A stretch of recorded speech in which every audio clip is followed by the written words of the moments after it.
আসসালামু আলাইকুম। SR blog থেকে আজকে আপনাদের জন্য নিয়ে হাজির হলাম সিজনাল কাঁঠাল দিয়ে পাকান পিঠা বা তেলের পিঠা। তো চলুন আমি কিভাবে রেডি করলাম দেখিয়ে দিই। তার জন্য আমার লাগবে পাকা কাঁঠালের কুয়া কম থেকে 10 থেকে 8টি, আর বেশি পাকা হলে খুবই ভালো। এখানে নিয়েছি আতপ চাল 1 কাপ, পানিতে ভিজিয়ে রেখেছিলাম 2 ঘন্টা। পানি ঝরিয়ে চালটাকে নিয়েছি হালকা পানি সহ। নিয়েছি একটা এলাচটা আপনারা দিতেও পারেন আবার নাও দিতে পারেন, অপশনাল।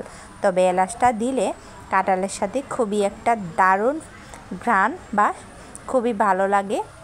তো এবার আমি সব কাঁঠালগুলো একটা ব্লেন্ডারে নিয়ে নিব। অল্প কিছুটা, বেশি হলে 2 থেকে 3 চামচ পানি দিয়ে একটা সাথে এলাচ দিয়ে ব্লেন্ড করে নিব।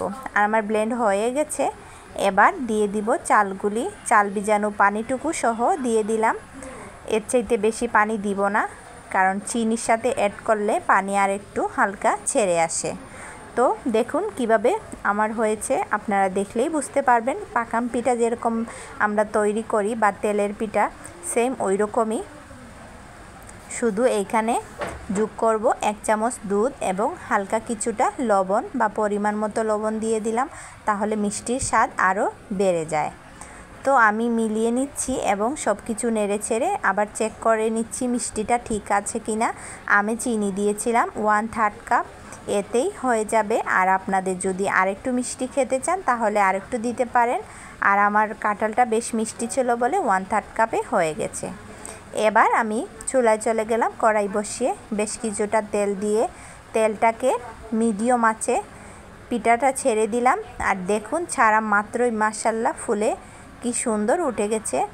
আর প্রথম 2-1টা নষ্ট হতে পারে যারা নতুন তৈরি করবেন, কিন্তু পিঠা জিনিসটাই যত বানাবেন তত আস্তে আস্তে সুন্দর হয়। তো আমার মাশাআল্লাহ প্রথমটাই ফুলে গেছে। আর আমি এখানে কোনো বেকিং পাউডার বা সোডা কোনো কিছুই ব্যবহার করিনি, ন্যাচারাল শুধু চালের গুঁড়া, কাঁঠাল, লবণ, চিনি দিয়ে জাস্ট এটাই। আর খুবই সুগন্ধ দেখতে মাশাআল্লাহ, হলুদ হলুদ, খেতেও কিন্তু অন্যরকম একটা স্বাদ। তো যারা কাঁঠাল পছন্দ করে না তাদেরকে বানিয়ে দিলে অনায়াসে ঝটপট 8-10টি খেয়ে নেবে।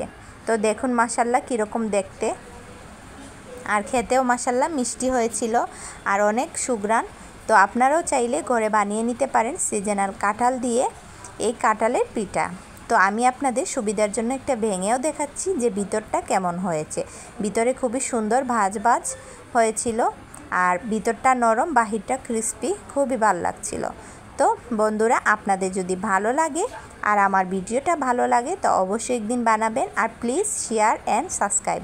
ভালো থাকবেন। আসসালামু আলাইকুম।